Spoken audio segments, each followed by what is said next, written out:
Ngayon, mainit na pinagtatalunan ang parang part 2 sa Senado ngayon. Aha. At alam ba sino tumitindig ngayon? Sino? Senador Alan Peter Cayetano. Okay. At ang ginigisa din niya, Senador Kiko Pangilinan. Aba. Ang usapin pa rin doon sa West Philippine Sea. Aba. Di ba nung nakaraan ay si Senador Marcoleta nakipagdebate? Oo. Ano ha?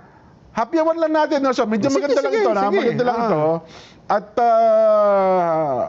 sige nga, ito. Ano, mainit din kami tatalakayin ni Nelson, pero mainit din po yung balitaktakan ngayon sa Senado. Ha? Ito, mukhang nagagalit si Senador Alan Cayetano eh. Sige. May hinahasa eh.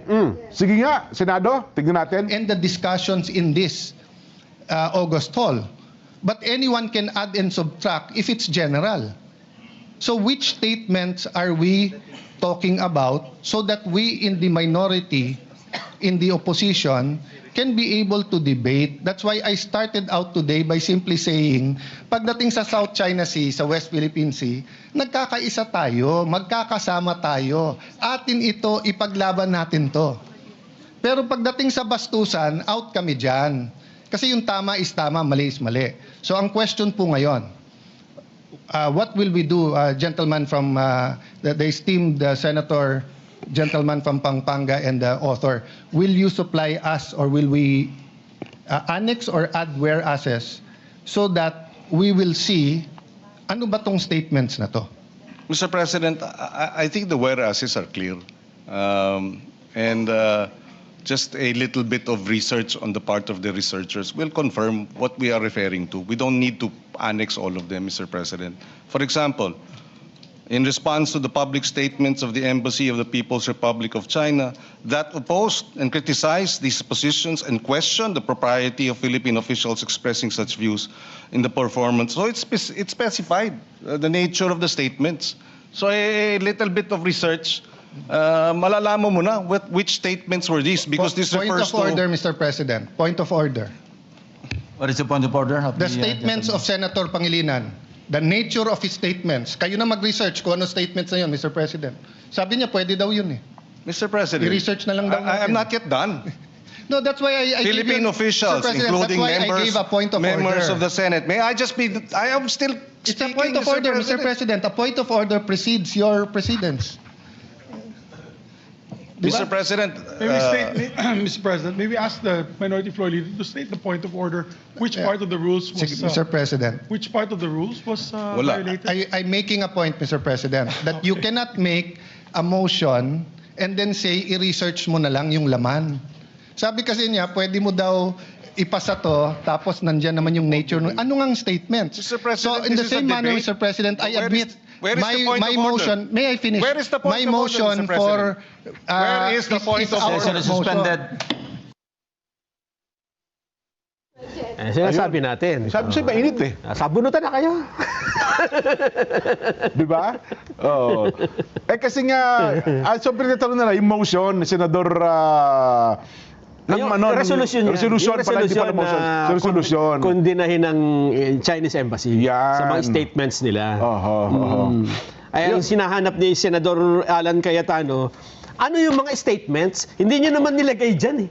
Sabi niya, i-research mo lang. Paano natin aprubahan ng isang, wala naman nakalagay, di ba? Yun na nga. Yun ang kanyang point doon. Gusto mo ako pa mag-research samantalang ikaw may resolution? Parang ibig ganun. sabihin, resolution yan. Dapat kinamada nyo dyan. Aha. Kasi dokumento yan eh. Tama. Hindi pa pwedeng yung magbabasa manghula. Ano kaya statement ang pinag-uusapan dito? I-research ko na lang yan para maunawa ko. Para less trabaho nga naman yung mga staff nila. No? Kaya lang, hindi nga ganun eh. Kasi parang batas yan dyan. Tama. Kapag nilagay mo, bawal kumain ng blank dito.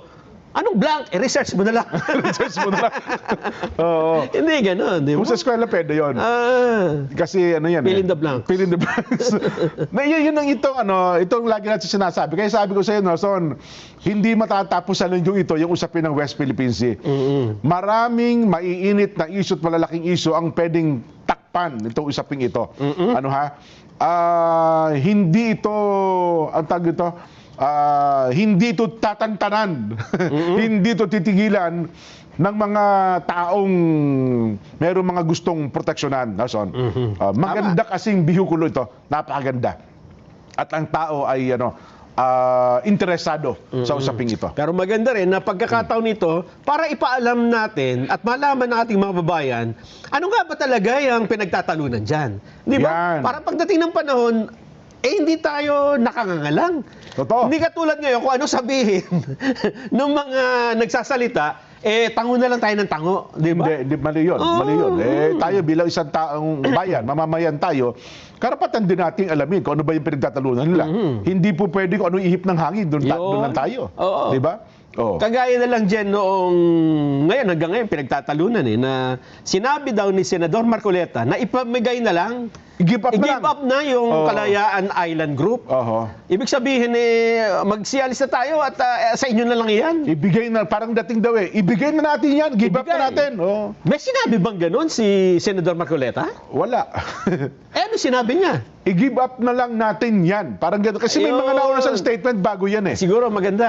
Oo. Para mo mabalikan natin, habang hinihintay natin yung sabunutan sa Senado, ano ba talaga yung sinabi ni Senador Marcoleta? Oh. Ha? Kasi nandito sa Friday, hindi rin namin masyadong na-discuss ito dahil Last Friday yan. Oh. ang daming topic ang daming Oo. pinag-usapan. Pakinggan ho natin yung nangyari noon sa CA at dito malalaman ninyo, kaya pala niya nasabi yon. Ang tinatanong dyan si Captain Pilar ng Philippine Navy. Oo, sa Ito Navy. yung komandante ng ang Pangulo yung yacht. BRP. BRP ang Pangulo. Oo. Yan. Sige Yung nga. confirmation nito eh. Sige. Sige nga, tingnan natin. Kapitan, we swear to the Constitution that we will defend the Constitution, all the laws and orders and regulations. Kapag ka magkakaroon po ng giyera sa pagitan ng dalawang bansa, kayo po ang una na sasagupa dito. Kaya dapat po mas interesado kayo kaysa sa amin. Ano ba talaga ipagpapatayan natin dito? We will offer our lives, including the lives of our children, and to die for it, for something that is not even within our EEZ. Ang gawin natin po para madali, i-give up natin yung KIG. Then, mako-coordinate na natin lahat. But until and unless nandun yung KIG, wala nga po nasa labas po ng ating exclusive economic zone. Paano po malalagay sa entire West Philippine Sea? Mr. Chair, kaya po yun ang dahilan, hindi po tayo makagawa ng mapa para sana ma-submit na natin. And in our lifetime, we will able to see doon sa entire stretch ng South China Sea, lalabas doon ang West Philippine Sea. Tingnan po ninyo yung mapa ng mundo ngayon, Kapitan. Ang nakalagay South China Sea. Hindi ibig sabihin sa China lahat yon. But in the entire expanse of that body of water, nandun yung EEZ ng Vietnam, EEZ ng China, EEZ ng Malaysia, EEZ ng ating bansa. Nandun sa South China Sea. Pero tayong gusto natin, imbes na iisi lang, theoretically ang nandun, gusto nating ilagay yung West Philippine Sea. That's good. Gusto ko rin naman yun. Gusto ko rin naman sa ating lifetime, makita ko rin naman yung West Philippine Sea na ma-drawing doon. So yun, Nelson. Ang parang daw, ang dating doon ay parang sinasuggest daw Na ni Senador Marcoleta na i-give up na lang natin yan. Huwag na natin i-claim. Oho. Una, pagka dinagdagan mo ng mga salitang ibigay na lang, huwag nang i-claim, dagdag mo na yan.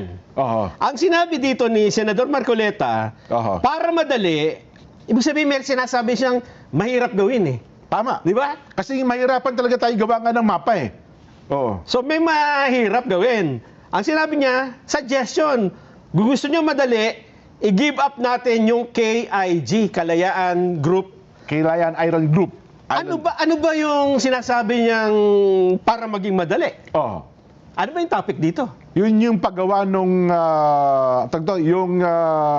Mapa. Yung mapa. Ng West Philippine Sea. kasi dapat ka magkaroon ng coordinates. Paggawa nga ng West Philippine Sea, ibig sabihin, napakahirap gawin. Oo. Kasi yung Kalayaan Island Group, nasa labas ng exclusive economic zone. Yes, nasa labas ng ating 200 nautical miles. Kung i-drawing mo nga naman yung mapa, lalagyan mo ng coordinate, masasakop mo yung ilang mga bansa Yung tubig. Mm. Kasi gagawin mo ng tubig yung palibot ng KIG, Oh. may mga masasakop kang mga teritoryo doon na pag-aari ng China, Vietnam, Malaysia. Yun ang hindi mahirap pa na proseso. Yun ang mahirap. Yes. Kaya ang sabi niya, kung gusto natin ng mas madali, Oh. i-give up na lang natin yung KIG. Anong ibig sabihin i-give up? Oh. Huwag mo nang isama sa mapa. Oh. Pero hindi ibig sabihin hindi na sa atin. Kasi may paliwanag pa siya sa baba, Jen. Oo. Tingnan mo yung mapa ng mundo. Yung nakalagay sa South China Sea. Oh. Hindi ibig sabihin sa China lahat yun. Yes. Ibig sabihin kung kahit hindi mo tawaging West Philippine Sea, yung dagat sa palibot ng Kalayaan Island Group, Atin talaga yon. atin pa rin yun. Pilipinas pa rin yon. Para lang mapadali ang pag-drawing ng West Philippine Sea, wag mo na lang isama yung KIG. Oho. Yun ang kanyang sinasabi. Oho. At hindi, Yun ang madaling proseso. hindi yung umuwi na tayo, mag-alisa na tayo, inyo na yan. Hindi. Oho. Mapa lang po ang pinag-uusapan, pag-drawing lang. Hindi mo kasi pwede i-give up yun. Una, may munisipyo tayo doon eh. Oo. May mga Pilipino nandun eh. May mamamayan tayo doon May eh. nakatira na. Tsaka tayo po ang occupant dun. Yes, atin ang Oo. occupant na yun eh. Sa batas ng 1957 nata yun. Oo. Sa UNCLOS mismo, kung sino Ayun, tama, oo. Boss, kung meron kang territory doon, meron kang 12 nautical miles na territorial sea. Yes. Oo, Kaya yung kaya 12 nautical miles sa kabuuan ng KIG ay sakop natin yun. Oo. Kaya tatlo po ang paraan para ma-drawing ang West Philippine Sea. Mm. Una, yung sinasabi ng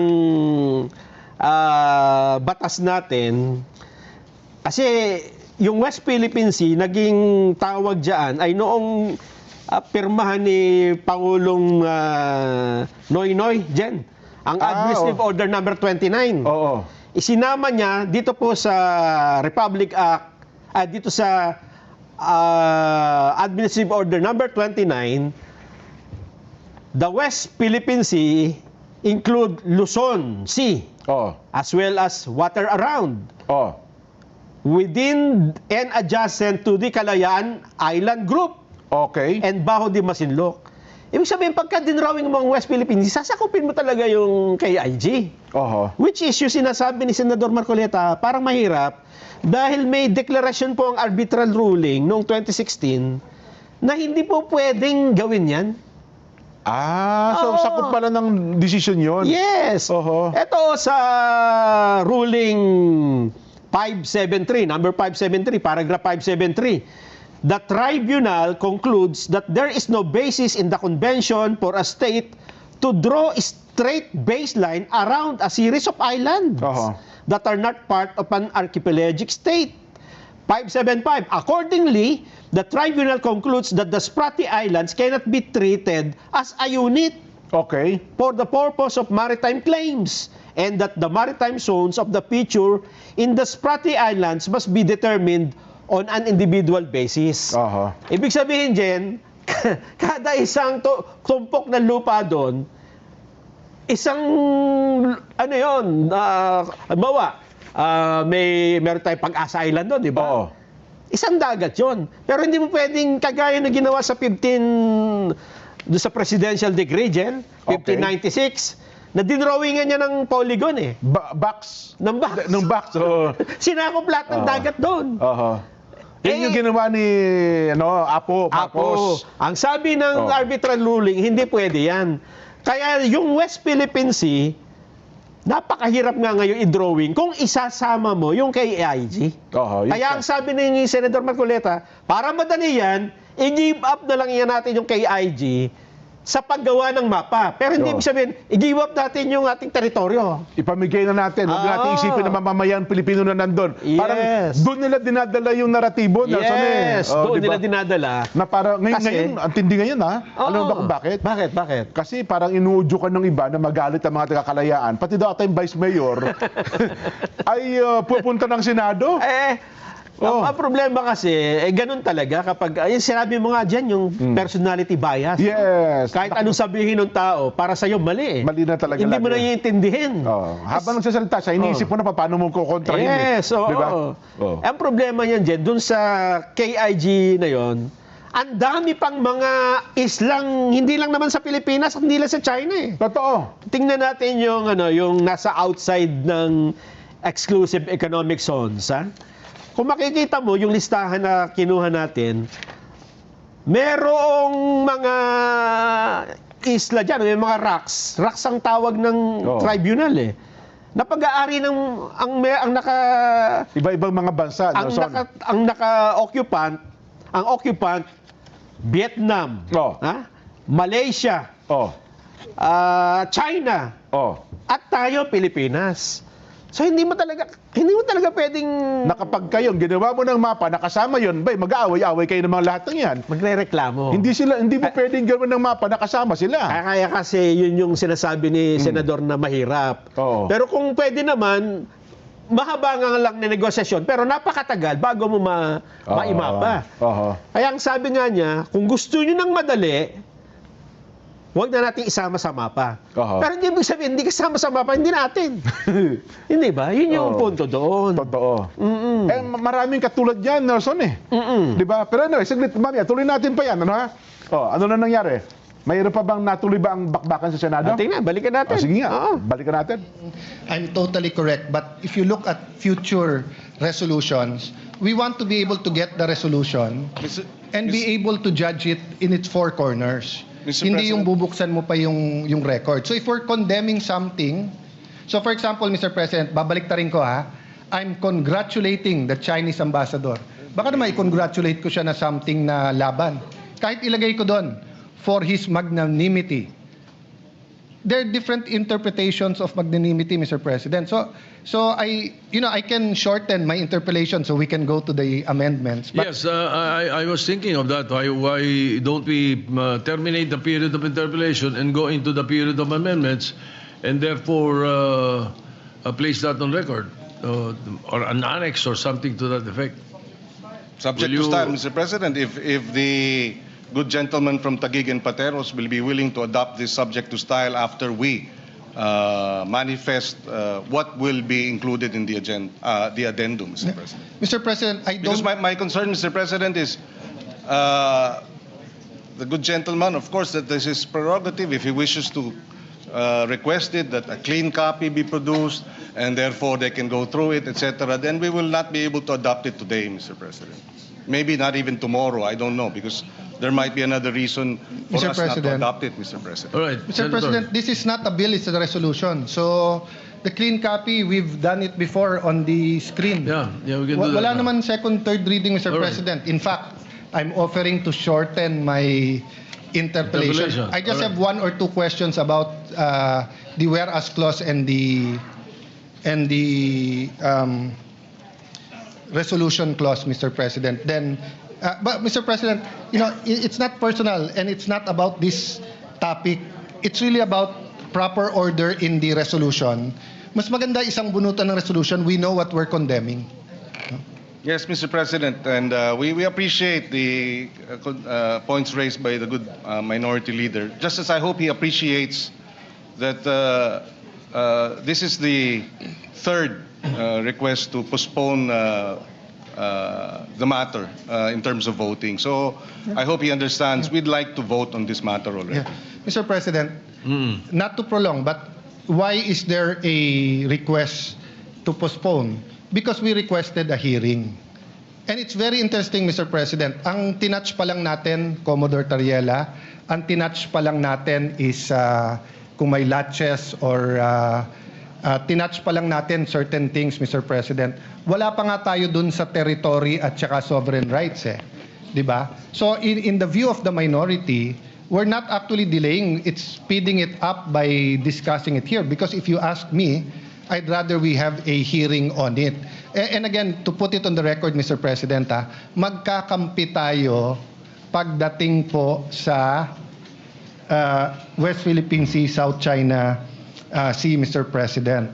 The chairman of the Committee on Foreign Affairs, the Honorable Tulfo, asked for a ceasefire. And I can see his two hats. As a senator, gusto niyang sagutin in the strongest manner the Chinese ambassador and embassy. But as the chairman of the Committee on Foreign Affairs, he has to have another hat, which is to look at the economic, the cultural, the tourism, other things, Mr. President. So, hindi to pabilisan na mapasa ngayon because rest back nga ito ng Senado eh.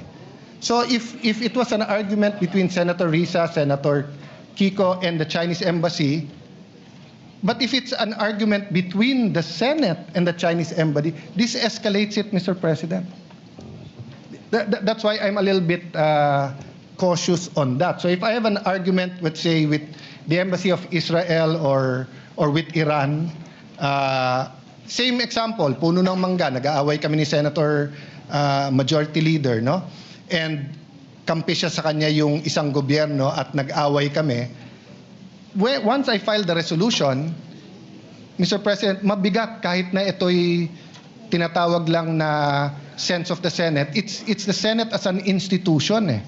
So now the Chinese embassy has to deal with that all the way up their chain to the foreign minister, to the member of Politburo in charge of foreign affairs, to the president. So if the Chinese government does the same, it doesn't end to our ambassador. Huh? It goes to our foreign secretary. It goes to President Bongbong. So that's the reality there, Mr. President. But I don't intend to delay this I intend to exhaust the discussion, Mr. President. Yes, Mr. President, we understand the point raised by the good minority leader, except that, like I said, this has been postponed upon the request of this good senator 3 times already. So that's why I hope he understands when I am appealing to him that hindi natin minamadali ito. Kung minadali natin ito, dapat hindi 3 postponement na pumayag tayo. In good faith, Mr. President. Mr. President, iba lang definition namin minamadali. Kasi kung may hearing to, mas tatagal pero malalim ang discussion natin. Having said that, I understand where the senator is coming from dahil siya po ang may kasagutan. No? Thank you, Mr. President. Can I go to the point of the whereas clause that talks about the official duties and functions, no? So is it the official duty of Commodore Tariela to come out with a caricature against the Chinese president? May we know what whereas clause you're pertaining to? What number in the first page? The second one, Mr. President, the Philippine officials, including members, Senate, House, and other government, made pronouncements on matters affecting national security, maritime interest in the lawful performance of their official duties and functions. All right. So, Mr. President, I've monitored yung kay SND, sa DND, I agree with some iba may question, kulang ako sa info. So hindi ko na tinanong yon. And when SND speaks, he's the alter ego of the President. But when Commodore Tariela speaks, I want to know, is that for the task force? Is that for DFA? Is that for the Office of the President? Or is that for the Coast Guard? Because, Mr. President, official duties and functions, yun precisely ang tanong parate sa Department of Ministries of Foreign Affairs, kung official o hindi. And usually we answer. So eto bang mga caricatures na to ay kay Commodore Tariela lang? Or eto ba yung official policy natin? Yes, Mr. President, my understanding is the statement issued and the caricature that was presented was undertaken during a Track 2 event in St. Benilde. Track 2 would be a informal academic discussion, Mr. President. So, in that sense, Mr. President, we see no reason why that should have been avoided, Mr. President. Mr. It's an President. informal academic discussion, Mr. President. Sir President, when you're a general, Commodore, wearing your uniform, hindi po track 2 or 1.5 yon. Tatanungin ka talaga ng embassy. So kung meron general sa China na pumunta sa Harvard University or sa University of Tokyo or kahit anong university sa China at may caricature ni President Bongbong, hindi pwedeng ang sagot track 2 yon. Ang tanong, was that official or not? Diba? So sumagot na si Commodore Tariela, I will follow the President. The President has exercised patience and decorum despite standing up for the territory of our country. It's very important that we make it clear here. So if my staff, who is a member of the Senate, goes to a track 2, tapos may caricature siya ng kahit sino sa mga senador dito, papagalitan ko siya at sasabihin ko, subject ka ng Ethics Committee.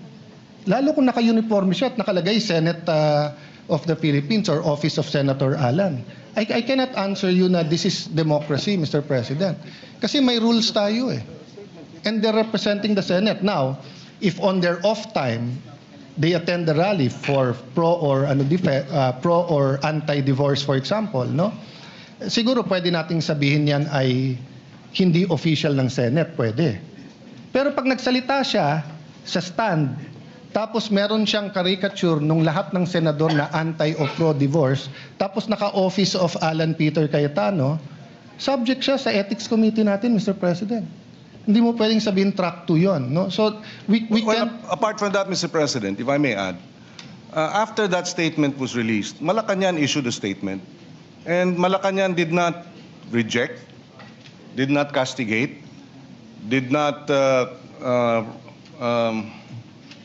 rebuke Commodore Tariela. So I will take it as that, Mr. President, na nagsalita ng Malacanang about the issue, and there was no condemnation or rebuke by Malacanang of the statement of Commodore Tariela. So I will take it as that, Mr. President. It is not, it is official, and Malacanang tacitly, impliedly, did not reject it, Mr. President. So we take it as official. Sir President, And if the good senator disagrees with it, as China disagrees with it, then that's he's free to do so, Mr. President. But Malacanang has spoken, and the Commodore Tariela, Malacanang has the president has supervision and control over members of the Coast Guard, including Commodore Tariela. If he found it objectionable, then maybe the course of action is for Malacanang, the Office of the President, to file the necessary administrative cases. Wala naman eh. Ang nagrereklamo yung China. Sir President, Walang reklamo ang Office of the President o ang Coast Guard, Mr. President. Ang China ang nagrereklamo. Sir President, may I respond? Go ahead. Yeah. Mr. President, the Filipino people ayaw ng bastos. Pwede tayo mag-disagree, pero follow the proper order and decorum. And being a former Secretary of Foreign Affairs, ang trabaho ng DFA, hindi nga zero-sum game. Magkakampi tayo, walang question pagdating sa territory sovereignty. Nagkakaiba tayo ng approach, pero sana magkaisa tayo na pag mali ang ginawa ng isang empleyado, ay mali. Kasi nga maraming nanonood sa atin ngayon. So kung bukas maraming lalabas na meme, democracy yon. Pero kung staff mismo natin ang magmi-meme sa atin at dito sa session hall, tapos sasabihin natin pwedeng gawin ng general, pwedeng gawin ng staff, mabigat po yon. Look at the official statement of DFA. At the same time, while the Philippine values debate on our difference in national position, the department recognizes the need for sober, professional, and respectful exchanges in the public sphere. Such is not contradictory to national interest. Siyempre po, Mr. President, hindi pwedeng pangunahan ng DFA ang presidente. Alter ego lang yun, dinatanggal yun. Exactly. Pero hindi exactly, Mr. President. Nanginginig ngayon, nagkri-cringe ang mga taga-DFA kung sasabihin natin track 2 yan o track 1.5 at nagkri-cringe sila pag sinabing ang general ay pwedeng mag-caricature ng leader or flag ng ibang bansa. Because we are part of the United Nations. We are part of the civilized society. Hindi tayo fraternity na rumble na kahit anong gawin ng ating kasama pag mali, mali. Sa resolution na to nakalagay dyan, performance of their official duties. Bakit napakahirap nating sagutin kung official to o hindi? At Mr. kung mali, President, if I Mr. may. President, may I finish? I Kasi- allow the gentleman kasi to finish. sasagutin ko na yung point niya. You can answer after me. That is the Okay. decorum here. Do you want to see a meme? Oh, di ba? So, yun nga ang wala tayong bastusan. We follow the decorum, we follow the proper order. But ang sagot parate, China ang umaangal dyan. Wala po tayong angal sa ginagawa ni Commodore Tariela pagdating sa ating national territory. Wala tayong angal po sa ginagawa niyang information campaign.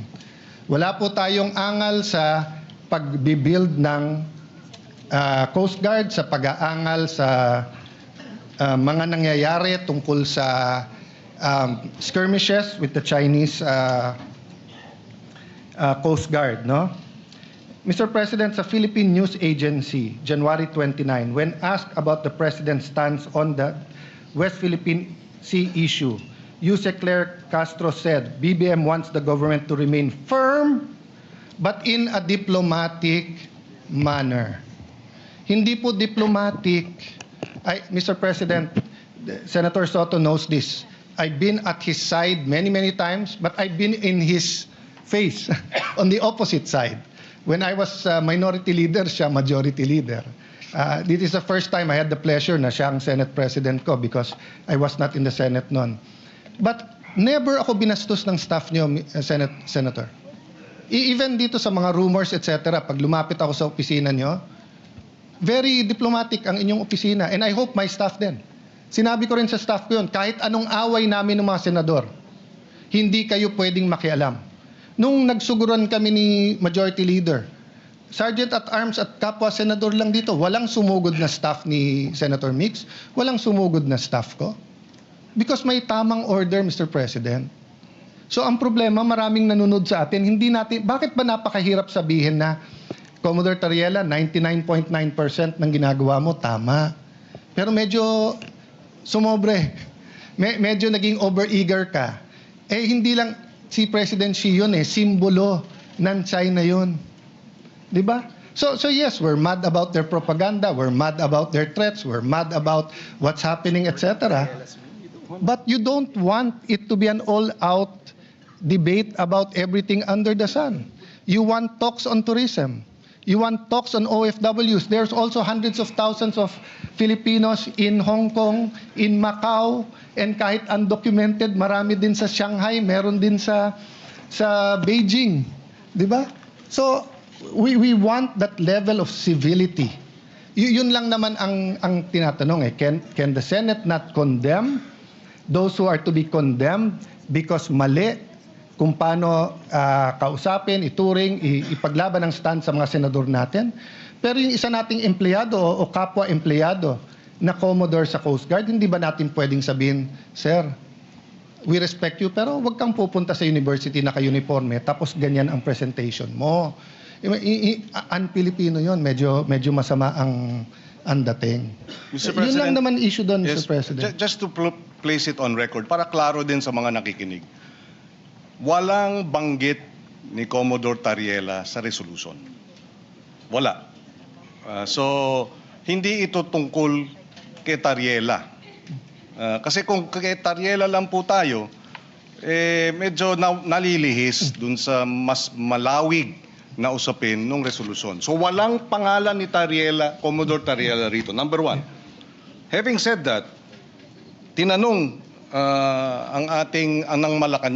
ang Malacanang at tungkol nga sa mga bitiw na salita ng mga opisyal. And I quote, when pressed whether the President stands by the statement of Philippine officials on the West Philippine issue, Castro said yes. So whatever our agencies are doing to fight for the interests of our country, that's what the President wants. And that's also what he has ordered. So, if the President found Commodore Tariela's statement as unpalatable or unacceptable, then he should have said so. He did not. So, having said that, again, I will reiterate, if he was wrong, then Malacanang should have castigated him and reprimanded him. Malacanang, in fact, supported the statements of the officials, official statements. So I think we should support Malacanang's position, and we should support this resolution, Mr. President. Sir President, to reply to that, number one, Malacanang said na yung statements at stand ng bawat opisyal, lahat tayong question doon. Nagkakaisa tayo lahat. Lahat tayo nagsasabing atin to. whether we mean atin to in terms of territory or whether we mean sovereign rights.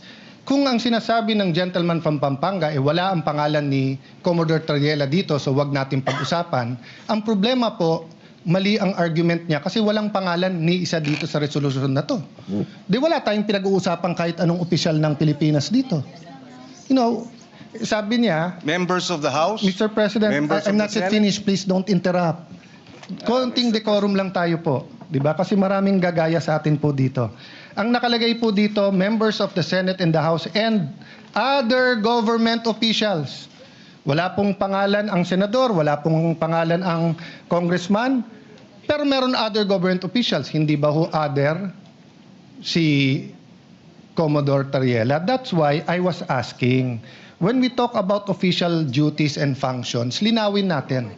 So kung attending forums is part of his duty, I will support that.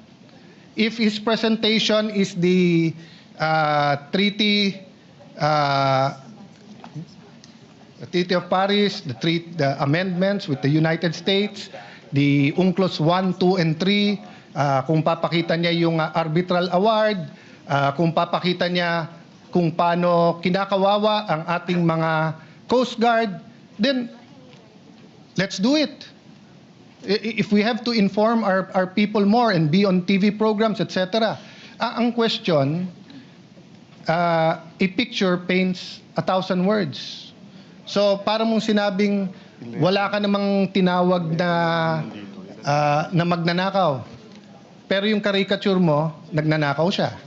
Sinabi mo, wala kang tinawag na corrupt. Pero yung picture na nilagay mo doon, corrupt. So, reciprocity is basic sa DFA, sa Ministry of Foreign Affairs.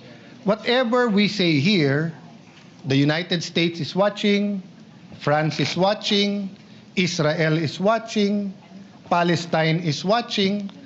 So I don't want these countries to do a caricature of President BBM and then sabihin nila, sabi naman nyo sa Senado, okay to eh. Diba? That's why I'm clarifying. Official ba to? Hindi ba napakahirap sabihin ng hindi official yan? Kasi ang kasunod lang simple nun, wag siya mag-uniforme at wag siyang magpapakilala during that event na spokesman siya. Diba?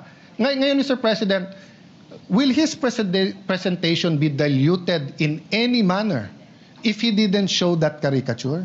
Hindi naman eh. Hindi naman. So, the gentleman keeps asking me about the other members of the House and Senate. Kung wala akong nakikitang problema doon or hindi ko pa napag-aaralan yun, that's beside the point. Ang pinag-uusapan natin, what is all over the news, na minomonitor ng lahat ng ASEAN countries, minomonitor ng trade attachés nila, minomonitor ng labor attachés ng iba't ibang bansa para makita ang Pilipinas ba, ano ba values nito? Marunong ba to sa diplomatic, hindi lang niceties rules to and everything, Mr. President. That's why, kaya humaba yung discussion, simple lang ang tanong ko eh. Official duty ba ng isang general maglabas ng caricature ng Pangulo ng ibang bansa? Kasi obvious ang sagot doon, hindi. Hindi sagot doon na kung ano sabihin ng Malacanang. Maraming sinabi si Duterte na sinabi ng Congress before, mali yun. Di ba? Hindi naman natin sinagot dito sa Senate na basta't sinabi ni Duterte, tama. Basta't sinabi ni Arroyo, tama. Basta't sabihin ni Pinoy, tama. Hindi. Kaya nga may Senado May check and may balance. So pag yung isa sumobra, pag sumobra Supreme Court, may check. Pag sumobra Congress, may check. Pag sumobra ang executive, may check. You have to look at the character, demeanor of not the office of the President, but the President himself. The President himself, hindi niya style to call out employees in public. Hindi niya style yun na ikaw tama, ikaw mali, di ba? But everyone knows na mali na tirahin mo yung Pangulo ng isang bansa with caricatures na naka-uniforme, general ka pa. So, can you imagine, Mr. President? I'll give you an example. Si President Trump at yung North Korean President. Kasagutan sila. they went to name calling. So tinawag ni President Trump na rocket man. Sumagot din si Kim Jong-un, no? Walang problema yun, Mr. President, kasi official yon. Kasi pag ginawa ng Pangulo yung international affairs, susunod na yon. So kung may mga opisyal ng gobyerno na sinunod si Trump at tinawag siyang rocket man, which I think the White House spokesperson, I'm not sure the Secretary of State if they followed, but then nung nagkaroon ng meeting sa Singapore at nagkamayan sila at umiba yung asta ni President Trump, he was still firm, he still drew the red line, but hindi na niya ina-Alaska ang Pangulo ng North Korea. You expect na everyone beneath him toes the line. Sa atin nakita nyo naman po, kumakamay, lumapit ang Pangulo. Was that APEC or ASEAN, di ba? Just so that ma-communicate, may dispute tayo pero neighbors tayo. Di ba? Para ma-dispute, walang personalan to. For whatever purpose, I admired President Marcos for going near the Chinese president. And then may general ka, ganito nangyayari, tapos hindi kayang sabihin ng Senado, mali. So the gentleman from Pampanga expects the Senate to say na mali ang Chinese ambassador sa pakikisagutan kay Senator Risa sa kanya, pero wala tayong wherewithal, wala tayong pakialam, sabihin sa isang general, boss, mali ka naman kasi. Oh. So, hindi pwedeng pag senador, meron tayong immunity, mas mataas tayo sa iba, pag tayo tinira, rest back agad ng Senate. Pero kapag ka-general, tama naman yung 99% niyang ginawa, kaya yung 1%, sabihin na lang natin, official din yon. Simple lang po tanong ko Is it in the performance of his official duty? Ang bigat po niyan kung sasabihin natin yes. It will ripple not only through our military, but it will ripple in time, it's being watched by students who will be our future diplomats, Mr. President. So I cannot stand here and accept na yung mali pwedeng maging tama. Again, Mr. President, if it is rhetoric, president to president, we're uncomfortable with it, but it's part of the negotiating. So President Trump does that a lot. But once na tumigil siya, once na kamayan na, tigil na rin lahat nung nasa ilalim niya. Hindi naman pwede ang sasabihin natin dito, ang mali ang presidente. Kasi siya, hindi niya binabastos ang Chinese president. So ang general ang tama, ang mali presidente. You cannot reconcile that. No, it defies logic, Mr. President. What the president does, the executive follows. Tayo sa legislative, pwede tayong mag-comment. Pwede tayong mag-resolution katulad para kung ano ang tama at mali. That's why, Mr. President, I want to know, sino-sinong official ba to? Sa Senate, sa House, sa interest nila. Kasi yung DND, medyo klaro yun. Nakita ko yung mga statements, etc. And yung DND, mismong si SND ang nagsasalita. So in behalf of the President yon. So kung gustong i-correct ng Presidente yon, i-correct niya. Hindi naman spokesman ng Presidente ang nakikipagdebate doon Hindi naman spokesman ng DND. At sagutin man nila, sinabi na ni DND, yun din ang stand niya eto po hindi. At yung DND po, despite my agreement or disagreement with the Secretary of National Defense, I haven't seen anyone in the DND come out with caricatures of generals of the opposing side or of the president of the other side. Our generals are officers and gentlemen. Is it too much to ask that yung pagiging officer and gentleman sa AFP, PNP, BJMP ay ganun din sa Coast Guard natin? Is it too much to ask a gentleman from Pampanga? Masyado bang malaking ask yon na, boss, paglaban mo Pilipinas pero wag tayong bastusan? Well, because the gentleman from Taguig finds it unacceptable, Mr. President, and therefore that is his position. We do not find that unacceptable, Mr. President, under the circumstances, particularly because China, for the longest time, has been aggressively, illegally encroaching on what is ours. So if these statements are taken in isolation, perhaps I might be able to understand where the good gentleman is coming from, but it's not taken in isolation. It's not just Commodore Tariela's statement. It is, and the remarks of the Chinese embassy towards and reaction to his statement. It's also what the Chinese embassy has attacked the senators, congressmen, Mr. President. And if I may add again, this is not just an issue of Commodore Tariela. Let's not minimize the issue. We beg to disagree, and with all due respect, putting the issue simply as Commodore Tariela and his actions is minimizing the issue. And somehow, who benefits from minimizing this issue?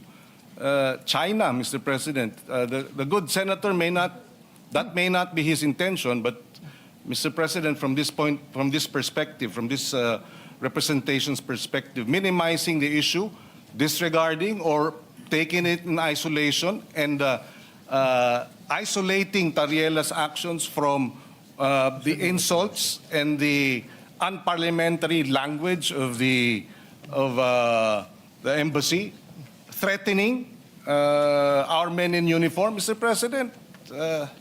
Parang biglang hindi na pinag-uusapan lahat ng mga pang-iinsulto, pananakot ng China dahil andito tayo naipit sa pagdepensa ni Commodore Tariela at kanyang mga kilos.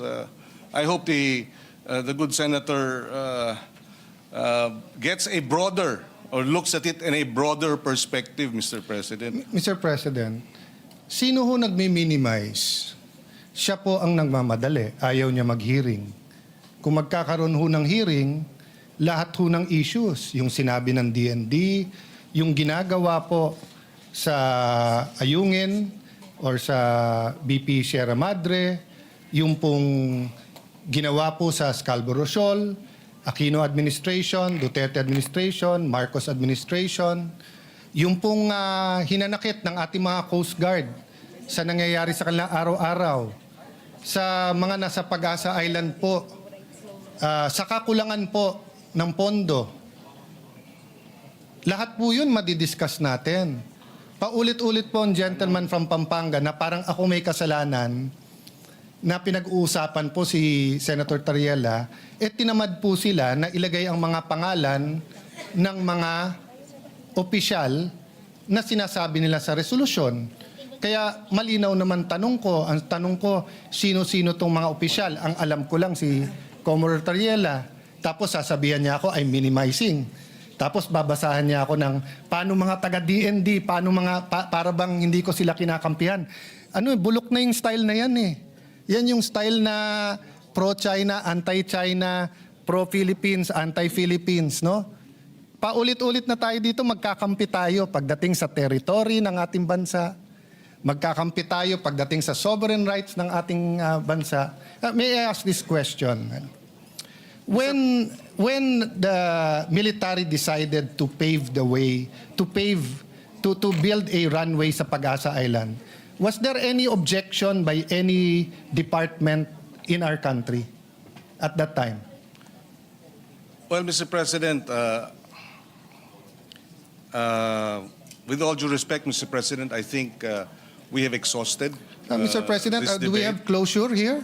No, Mr. President, but I Mr. no President, longer would like to. No, on one hand, Mr. President, respond sabi niya, to further miniminize ko. questions, Mr. Nung nagtatanong naman ako ng ibang opisyal, ayaw naman sagutin. Sino Mr. nagmi-minimize? President, I have the floor. Mr. President, point of order. I have the floor, and I would like to manifest that we believe this has been exhausted. For 2 weeks, Mr. President, we have debated this, and I think we have ventilated the issue enough, and it is time for a vote, Mr. President. I will no longer yield to questions, Mr. President. Mr. President, Majority Leader. Mr. President, before that, can I just reiterate my question? Go ahead. Kung hindi niya sasagutin, imamanifest ko lang yung sagot sa sarili kong tanong. Ang tanong ko po sa kanya, nung sinabi ng military, ganyan na nangyayari sa West Philippine Sea, lagyan na natin ng runway, ayusin na natin ang Pag-asa. Meron ba pong mga opisyalis ng kahit anong departamento sa ating bansa na registered a negative vote and advised the military not to do it? Oh, if the good senator doesn't want to answer that, I will answer it. Mga taga-DFA. Ang sabi ng mga taga-DFA, during the time, this was the time of President Aquino, it will weaken our case. Because precisely, the rocks, the features that are being reclaimed, etc., malakas ang kaso natin.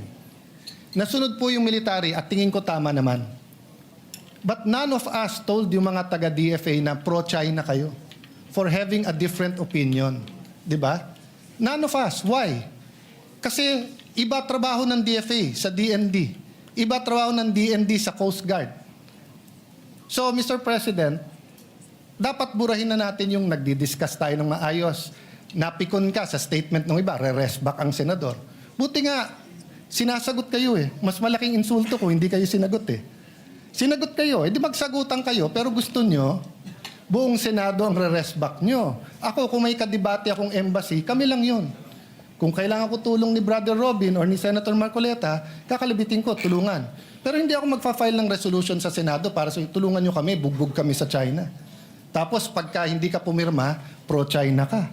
China lang ang lumalaki dito. Okay. We'll go to the corollary question there. I was going to ask the gentleman, ano ang ilan responsibilities natin under UNCLOS? Will the gentleman answer that or will I answer myself? So since the gentleman will not answer that, I will answer it myself, Mr. President. So under our maritime entitlements, meron din responsibilities doon. For example, Mr. President, managing our maritime resources. So walang problema yung non-life, for example, natural gas, di ba? Siyempre yung ecological balance lang dyan. Pero let's say fish, let's say yung mga coral reef. Trabaho ng Coast Guard siguraduhin na walang nagda-damage niyan. So kung ang Coast Guard natin at Coast Guard ng China ay nag-aaway parate, mahirapan silang dalawa na i-enforce ang mga restriction na nakakasira ng ating environment. That's why, in the past administration, everyone was allowed to speak except the Coast Guard because of the next responsibility, the prevention of life and there's a official term doon, but since walang taga-ano dito, prevention of loss of life and so may official term yan, Mr. President. Ang punto nun, kapag ka may barko halimbawa na lumulubog o nabangga o tinamaan ng bagyo, you cannot say no. You have to help. Diba? Magtutulungan kayo. So kung ang Coast Guard ng China at Coast Guard ng Pilipinas ay hindi magkasundo, kawawa yung ating fishermen. That's why unanimous yung ating resolution about water cannon. Our diplomats have been telling China the same thing. Mag-away yung iba pero wag yung Coast Guard natin. Kasi kung may fisherman ka rin na Chinese at may kailangan yan, tutulungan din ng Pinoy yun. Wala nang nationality pagkabuhay na. Diba? So, two sides eh. On one side, we are advocating umayos naman yung Chinese Coast Guard. Pero kung papayagan natin, yung spokesman ng Coast Guard naman natin ang mambastos, hindi mangyayari to. So anyway, Mr. President, marami pa akong gusto sabihin, but siguro dahil may LEDAC tayo tomorrow, maraming importante. Ang question ko lang, Mr. President, paano yung amendments? Hindi ba natin ilalagay kung anong mga statement na to? Kasi paano natin pagbobotohan kung hindi natin alam kung ano yung mga statement na to at sino tong mga opisyal? This resolution is so general. Mr. It can mean anything. Mr. President, I'm not yet finished. You said you don't want to speak anymore, then don't speak. It's your privilege. But if you don't like what I'm saying, Mr. President, no, Will you please tapos address na ako eh. the- Point of Tapos na order, ako. Mr. Please President. address the chair. Do not address I'm sorry for that, Mr. President. Yes, Mr. I'm sorry for that, Mr. President. We move to strike off the record the. I withdraw that statement, Mr. Thank you, President. Mr. President. I apologize for that. All right, the statement is Yes. withdrawn. Perhaps what we can do is that let us then terminate the period of interpellation and open the period of... Yan sana. Yun. Ah. Oh, Ayos, di ba? at least marami tayong natutunan. Ay, nagkaroon pa tayo ng isang isla sa West Philippine Sea. Ah, ano paano Ay, isla? tuwing nagtatalo-talo tayo, may tumutubong isla doon. Ah, ganun ba yun? Parang pagka lumilin doon, may lumulubog. May... Ay, nako. Mahirap talaga kapag kapikon din minsan, no? Ay, yan ang mahirap. Oo, kaya pagkapikon ka, huwag ka na magsalita. Oo. Tama yung ginawa Huwag ka na makipagtalo kung ano. Tama yung ginawa ni Senador Kiko. Ayun ang expertise ni Arang Cayetano. Yung mamigot.